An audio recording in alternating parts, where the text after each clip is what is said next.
కోర్టును కూడా తప్పుదోవ పట్టించి కోర్టు నిర్ణయాలను కూడా సభలో తప్పుదోవ పట్టించే విధంగా మాట్లాడుతున్నారు అధ్యక్ష. ఇట్లా మాట్లాడితే ప్రాసిక్యూట్ చేయాల్సి వస్తుంది. వాళ్ళు వెళ్ళిందే జడ్జిని మార్చమని వెళ్ళలే, కమిషన్ను రద్దు చేయండి, మేము సత్యహరిచంద్రులము, కమిషన్ని రద్దు చేయండి అని వాళ్ళు వెళ్ళిండ్రు. రద్దు చేయమని కారణము చైర్మన్ను చూపించిండ్రు. దాంతో హైకోర్టు ఏమన్నదంటే కమిషన్ రద్దు చేయము, చైర్మన్ మార్చేది లేదు, మీరు విచారణ ఎదుర్కోవాల్సిందే అని చెప్పింది. సుప్రీంకోర్టుకి వెళ్ళినప్పుడు మీరు కమిషన్ రద్దు చేయమని అడిగిన అది కుదరదు, మీ అభ్యంతరం అంతా చైర్మన్ ప్రెస్ మీట్ పెట్టిండని మీరు అభ్యంతరం పెడుతున్నారు కాబట్టి చైర్మన్ను మార్చడానికి మీరు రాష్ట్ర ప్రభుత్వం సుముఖంగా ఉన్నదా అని కోర్టు మమ్మల్ని అడిగింది. 2 గంటలు వాయిదా వేసి మేము కోర్టుకు స్పష్టంగా చైర్మన్ను మార్చడానికి రాష్ట్ర ప్రభుత్వానికి ఎలాంటి అభ్యంతరం లేరు, మీరు ఆదేశిస్తే మేము మారుస్తామని కోర్టుకు చెప్పినాం. వాళ్ళు అడిగింది కమిషన్ను రద్దు చేయమని. వాళ్ళ కమిషన్ రద్దు చేయమన్న విజ్ఞప్తిని కోర్టు తిరస్కరించింది. కానీ వయా మీడియాగా చైర్మన్ను మార్చి మీరు ఒక విచారణ కొనసాగించండి అని కోర్టు ఇచ్చింది. వాళ్ళ క్లీన్ చిట్ వచ్చినట్టు కాదు, కేసీఆర్ వాదనను కోర్టు తిరస్కరించింది స్పష్టంగా సుప్రీంకోర్టు. ఇప్పుడు గొంతులో వెలక్కాయ పడ్డట్టు కక్కలేక మింగలేక వాళ్ళు ఏం చేయాలనో దిక్కు తెలవక ఈరోజు ఉన్నారు అధ్యక్ష. Point number 1. పాయింట్ నెంబర్ 2, వారు మేము BHELకి ఇచ్చినాం, మేము అద్భుతాలు చేసినాం, దానివల్ల రాష్ట్రానికి ఎంతో ప్రయోజనం జరిగింది, లేకపోతే కేంద్ర ప్రభుత్వం 50% ఉత్పత్తి చేయమని అన్నది కాబట్టి సూపర్ క్రిటికల్కు సబ్ క్రిటికల్కు పెద్ద తేడా లేదని వారు ఉపన్యాసాలు చెప్తున్నారు అధ్యక్ష. నేను మీ దృష్టికి తీసుకురావాల్సింది ఒకటే అధ్యక్ష, భద్రాద్రి పవర్ ప్లాంటు 2015లో వీళ్ళు ఒప్పందం చేశారు అధ్యక్ష. 7,290 కోట్ల 60 లక్షలకు అధ్యక్ష. వీళ్ళు ఏంది 2015లో ఇచ్చేసి 2017లో పూర్తి చేస్తారు, 2 సంవత్సరాలని చెప్పి ఒప్పందం చేశారు అధ్యక్ష. ఇది ఎప్పుడు పూర్తి అయింది అధ్యక్ష? ఎందుకు చెప్పారు? ఇది అత్యవసరం ఉంది కాబట్టి సబ్ క్రిటికల్ టెక్నాలజీతో ముందుకు పోతాం, రెడీగా ఎక్విప్మెంట్ ఉన్నది, మేము అందుకోసం సబ్ క్రిటికల్ టెక్నాలజీకి వెళ్తున్నామని చెప్పి సభలో చెప్పడమే కాకుండా కేంద్ర ప్రభుత్వానికి చెప్పి కాంట్రాక్ట్ ఇచ్చేసారు, ఇండియా బుల్స్కు బెయిల్ అవుట్ చేశారు. ఎప్పుడు పూర్తయింది అధ్యక్ష? 2022లో పూర్తయింది అధ్యక్ష. 2 ఏళ్లలో పూర్తి చేస్తామన్నది 7 సంవత్సరాలు పట్టింది.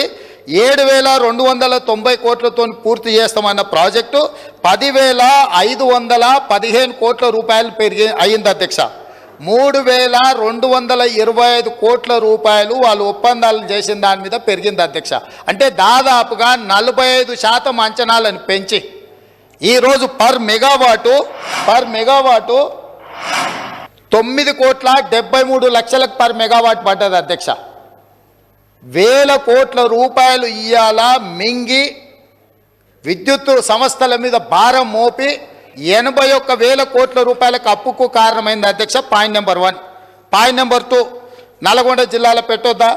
నల్గొండ ప్రజలను ఏదో నేను మభ్య పెడుతున్నా, లోకల్ సెంటిమెంటును రెచ్చగొడుతున్నా అని వారు అనుకుంటున్నట్టు. వారి విశ్వసనీయత జిల్లాలో మన పార్లమెంట్ ఎలక్షన్ల అసెంబ్లీ ఎలక్షన్లలో స్పష్టంగా చెప్పిండ్రు. అదేవిధంగా అధ్యక్ష YTPS Yadadri thermal power project కూడా వీళ్ళు BHELతోని ఒప్పందం చేసినప్పుడు 25,099 కోట్ల రూపాయలకు అంచనాలకు ఒప్పందం చేసిండ్రు అధ్యక్ష. ఎప్పుడు చేసిండ్రు వీళ్ళు ఒప్పందము? 1/6/2015 అధ్యక్ష. ఇది 2021 లోపల కంప్లీట్ చేస్తామని ఒప్పందం చేసిండ్రు అధ్యక్ష. ఇవాళ ఎంత అధ్యక్ష? 2024. ఇప్పుడు కూడా పూర్తి కాలేదు, ఇంకా 2 ఏళ్ళు మినిమం పడుతుంది అధ్యక్ష. ఆ రోజు ఏం చెప్పిండ్రు? 45 రోజులు టెండర్ పిలిస్తే సమయం వృధా అవుతుంది, ఈ 45 రోజులను కూడా మేము వృధా చేయదలుచుకోలేదు, అందుకే BHELకు మేము అప్పచెప్తున్నాం, తద్వారా మేము తొందరగా విద్యుత్ ఇస్తామని కారణం చెప్పిండ్రు. ఇవాళ 2015లో LOI ఇస్తే 2024 దాదాపుగా 9 సంవత్సరాలు పూర్తయింది, ఇంకా 2 సంవత్సరాలు పట్టే అవకాశం ఉంది అధ్యక్ష.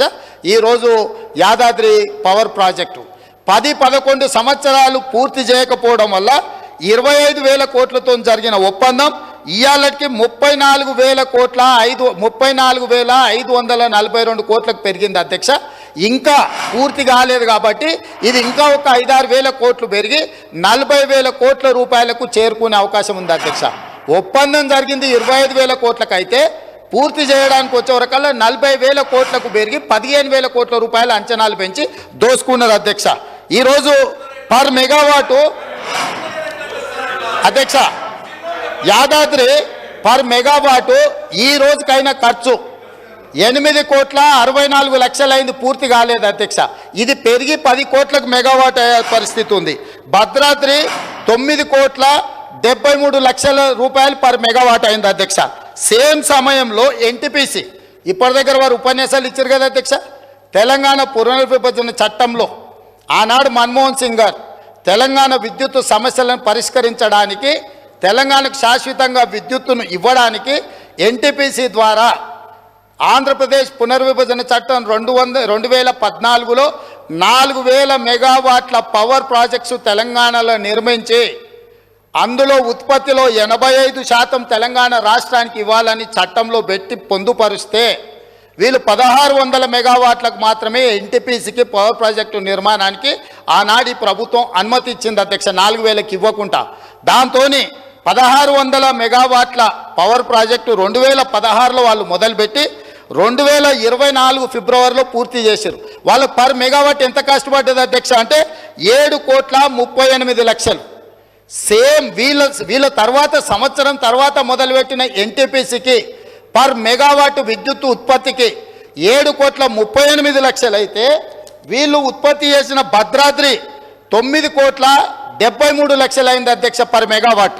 యాదాద్రి ఇప్పటి వరకు 8,64,00,000 పర్ మెగావాట్ ఖర్చు పెట్టిన అధ్యక్ష. పూర్తి అయ్యే వరకు 10 కోట్ల రూపాయలు అవుతుంది. ఇప్పుడు తమరి ద్వారా నేను అడుగుతున్నా అధ్యక్ష, ఎన్టీపీసీకి పర్ మెగావాట్ సూపర్ క్రిటికల్, ఇది సబ్ క్రిటికల్ కాదు, ఇది అడ్వాన్స్డ్ టెక్నాలజీ 7,38,00,000కు పర్ మెగావాట్ ఉత్పత్తి అయితే సబ్ క్రిటికల్ టెక్నాలజీ 9,73,00,000 రూపాయలు ఎట్లయితుంది అధ్యక్ష? ఎక్కడికి పోయింది అధ్యక్ష ఈ సొమ్ము? పర్ మెగావాట్ 2 కోట్ల పైగా అంటే 1,080 మెగావాట్ల విద్యుత్ అంటే 2.5 కోట్లు పర్ మెగావాట్కు అంచనాలు పెరిగినాయంటే దాదాపుగా 2,500 కోట్ల రూపాయలు భద్రాద్రి పవర్ ప్రాజెక్టులో మింగిందెవరో లెక్క తేలడం కోసమే ఈరోజు విద్యుత్తు మీద కమిషన్ వేసినాం అధ్యక్ష. ఇక్కడ దాదాపుగా 10 కోట్లు అంటే దాదాపుగా 2.5 కోట్లు ఇంటూ 4,000 మెగావాట్లు దాదాపుగా 10,000 కోట్ల రూపాయలు యాదాద్రిలో అంచనాలు పెంచడము. ఈ 10,000 కోట్లు ఎవరు దిగమింగినరో లెక్క చెప్పడానికే ఈరోజు ఈ దేశం అధ్యక్ష. 3 తెలంగాణనే. ఇక మూడవది కిషన్ రెడ్డి గారు మమ్మల్ని అడిగినరు. అబ్బా ఎంత దోస్తులు అయిపోయారు అధ్యక్ష, కిషన్ రెడ్డి, జగదీశ్వర్ రెడ్డి, కేటీఆర్ వీళ్ళందరూ చుట్టాలు అయిపోయినారు అధ్యక్ష. ఢిల్లీకి చీకట్ల పోయి బామార్దులు పోయి ఢిల్లీలో చీకట్ల బిగ్గర కాళ్ళు పట్టుకోగానే వీళ్ళంతా చుట్టపోళ్ళు అయినారు అధ్యక్ష. నేను వీళ్ళు ఎన్టీపీసీకి వీళ్ళు 4,000 మెగావాట్లకు కాంగ్రెస్ అనుమతి ఇస్తే 1,600 మెగావాట్లు మాత్రమే ఉత్పత్తి చేయడానికి అనుమతి ఇచ్చి 2,400 మెగావాట్లు ఉత్పత్తి చేయడానికి ఎన్టీపీసీకి 10 సంవత్సరాలు వీళ్ళు అనుమతి ఇయ్యలే. వాళ్ళు అక్కడ ఉత్పత్తి చేస్తే వీళ్ళు కాంట్రాక్టర్లకు ఇచ్చుకోవడానికి బిహెచ్ఎల్ పేరు మీద G2G ఇచ్చి వాళ్ళ సొంత కాంట్రాక్టర్లకు బినామీలకు ఇచ్చి దోసుకోవడానికి అవకాశం ఉండదని ఎన్టీపీసీని నియంత్రించి ఇవ్వకపోతే మా ఉప ముఖ్యమంత్రి గారు బాధ్యత తీసుకున్న తర్వాత ఎన్టీపీసీని పిలిపించి 2,400 మెగావాట్ల విద్యుత్ ప్రాజెక్టులను ప్రారంభించండి, మీకు భూమి కేటాయించడం, మీకు నీళ్లు కేటాయించడం, మీకు సింగరేణి నుంచి బొగ్గు కూడా మేము ఇస్తామని చెప్పి అగ్రిమెంట్ చేసి దాన్ని ముందుకు తీసుకెళ్ళింది ఉప ముఖ్యమంత్రి గారు అధ్యక్ష. వాళ్ళు కాదు, ఎన్టీపీసీని కూడా దోకా చేసి తెలంగాణ నిండా ముంచి కమిషన్ల కక్కుర్తిపడి ముంచుతుంటే ఎన్టీపీసీకి అనుమతి ఇచ్చింది కాంగ్రెస్ పార్టీ. రికార్డులున్నాయి, మీరు రికార్డులు తీసి సభలో పెడతాం అధ్యక్ష. ఇవాళ పవర్ పర్చేజ్ వాళ్ళు ఫస్ట్ ప్రిఫరెన్స్ ఎన్టీపీసీ ఏది ఉత్పత్తి చేసినా ఇక్కడ ఉండే స్టేట్కు 85% ఇవ్వాలి. ఆ 85% మీరు ఒప్పందం చేసుకుంటారని మా దగ్గరికి వాళ్ళు వచ్చారు, తెలంగాణ రాష్ట్ర ప్రభుత్వం దగ్గరికి, విద్యుత్ శాఖ దగ్గరికి. మేము అంచనాలు వేసినాం. ఇవాళ మార్కెట్లో ₹5, మాకు విద్యుత్తు ఒప్పందాలు జరుగుతున్నాయి, విద్యుత్తు దొరుకుతుంది అధ్యక్ష. వాళ్ళు ఈరోజు పని ప్రారంభిస్తే ఒక 4 నుంచి 5 సంవత్సరాలు పడుతుంది అధ్యక్ష వాళ్ళ ప్రాజెక్టు పూర్తి కావడానికి. ఆ రోజుకు ఈ ప్రొడక్షన్ కాస్ట్ మొత్తం లెక్కేస్తే 8 నుంచి 9 రూపాయలు పర్ యూనిట్ ఈరోజు ఒప్పందం చేస్తే పడుతుంది. ఈరోజు అంత అత్యధికంగా ధర పెట్టి విద్యుత్ ఒప్పందం చేస్తే సంస్థకు లాభం జరుగుతుందా నష్టం జరుగుతుందా మేము అంచనాలు వేసుకొని మీ దగ్గరకు వస్తాము. ఒకవేళ ఎన్టీపీసీతో మనం ఒప్పందం చేసుకోకపోతే ఎన్టీపీసీ బాహ్య ప్రపంచంలో ఎవరికైనా ఉత్పత్తి చేసింది అమ్ముకోవచ్చు అధ్యక్ష. ఆ రోజు తెలంగాణ విద్యుత్ సంస్థలు కూడా వాళ్ళతోని ఆ రోజున్న మార్కెట్ రేట్ ప్రకారం మనం కొనుగోలు చేయొచ్చు అధ్యక్ష. ఈరోజు మనము ఎన్టీపీసీతో ఒప్పందం చేస్తే 85% ఖచ్చితంగా మనం కొనుగోలు చేయాల్సిందే. ఆ రోజు capital investment and production cost రెండు కలిపితే ఏ ధర పడుతుందో ప్లస్ ప్రాఫిట్.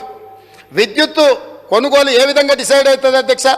ప్రాజెక్టును పూర్తి చేయడానికి పెట్టే క్యాపిటల్ ఇన్వెస్ట్మెంట్ ప్లస్ ఏదైతే మనము బొగ్గు వాడతామో రా మెటీరియల్ వాడతామో ఆ కాస్ట్ ప్లస్ ఆ కాస్ట్ యొక్క ఆ ప్రాజెక్ట్ యొక్క